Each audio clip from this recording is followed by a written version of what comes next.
What is up, guys? Today we are going to be installing a Currie Antirock Swaybar on my 2020 Jeep Gladiator here. First, right off the bat, I already took everything out of the box. This is exactly what you're gonna get. The Jeep Wrangler, the regular JL, and the Gladiator for the front swaybar is the same part number. So again, I took everything already out of the box. I kind of put these links together kind of ahead of time, but I was just making sure everything was here. So first off, right off the bat, you are going to get the chromoly torsion bar.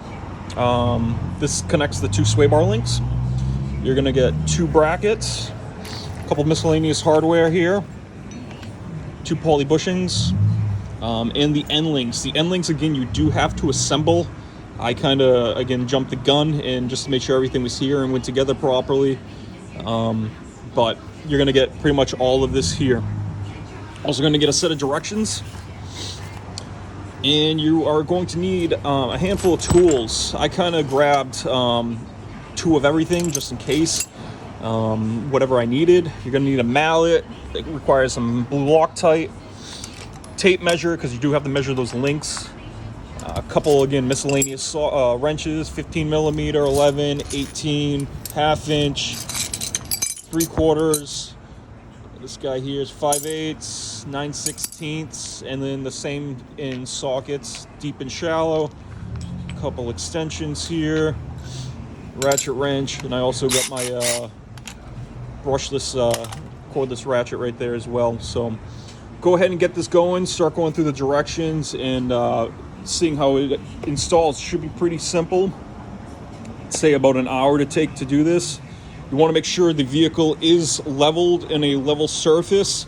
I did measure as well how much flex I had before I did this with the stock swaybar connected. So I used my forklift. I had roughly from the ground to the bottom of the tire, I had about 26 inches.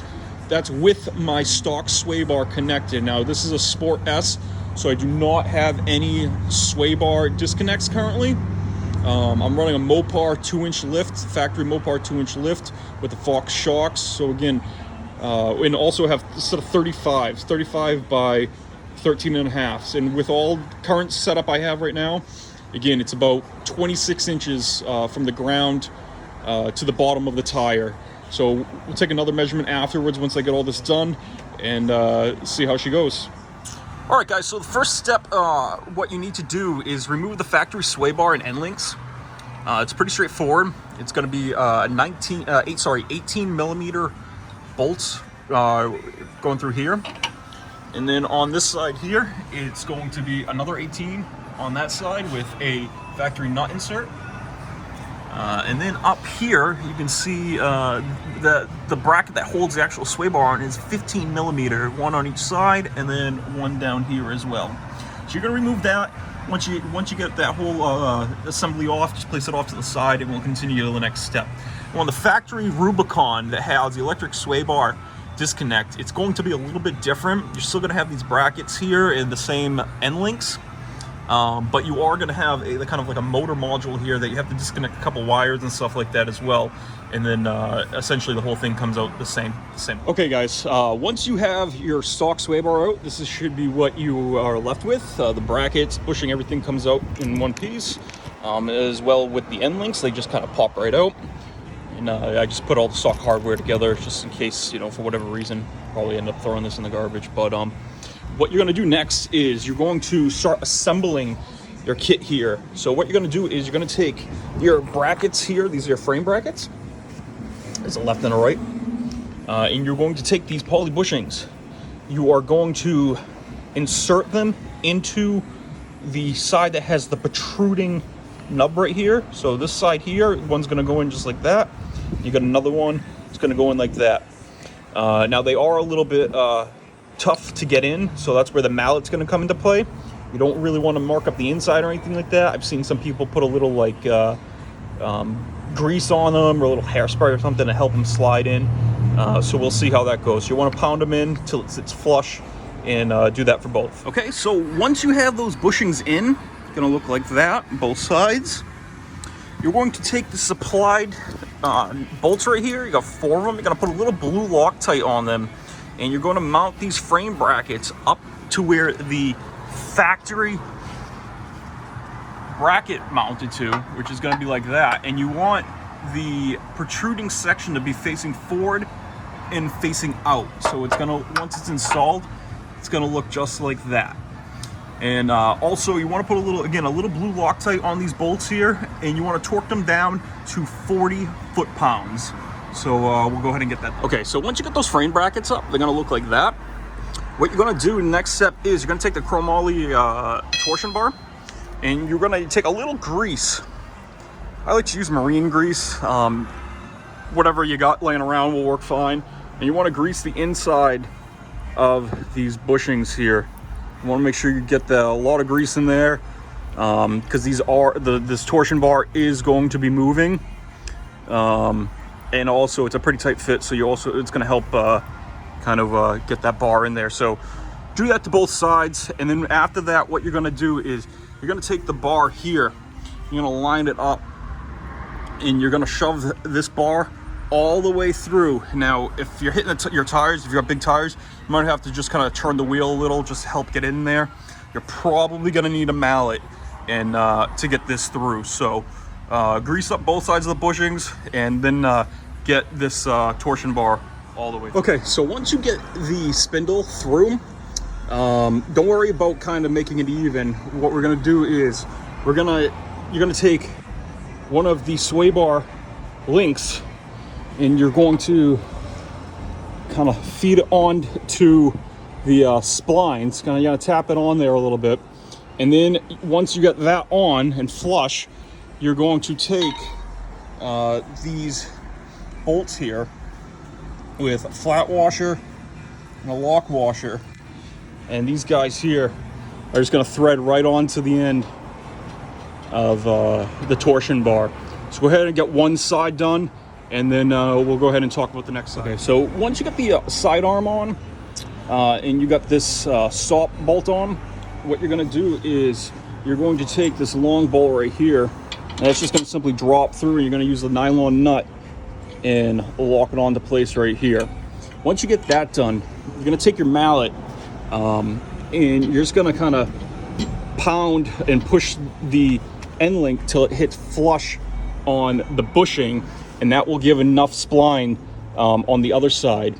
And then the only other thing on the other side, what you got to do is you got to make sure you line up the splines evenly, so each arm is clocked the same, and each arm's going in the same direction, because you don't want one up and then one down. Otherwise you're going to bind, and it's just not going to perform right. So once you get this side all assembled, smack it over with your mallet, make sure you line up the other side, and basically you're going to assemble it exactly like how you got the first side. Okay, so once you guys have that done, you are going to move on to assembling the end links. I already pre-assembled these just to make sure everything was there and everything like that. It's going to be a passenger side, which is going to look like this, and it's going to be a driver side, which looks like this.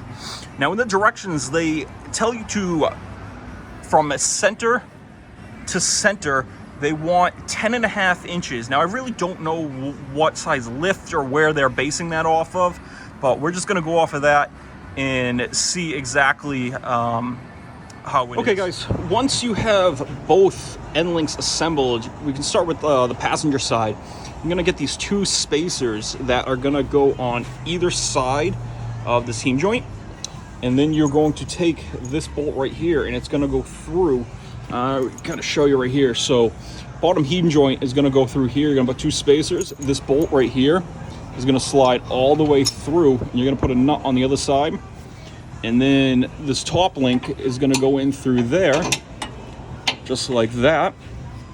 And you are going to get some nuts and washers, and they are going to thread on just like that.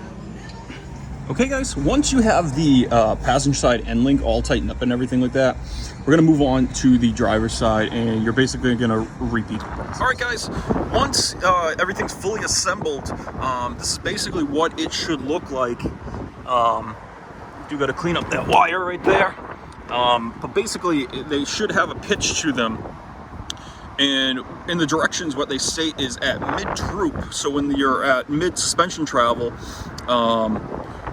this end link should be level, and then at full droop, it should be at like it should be at a slight angle. It should never be angled enough where this is gonna like fold and collapse back on itself.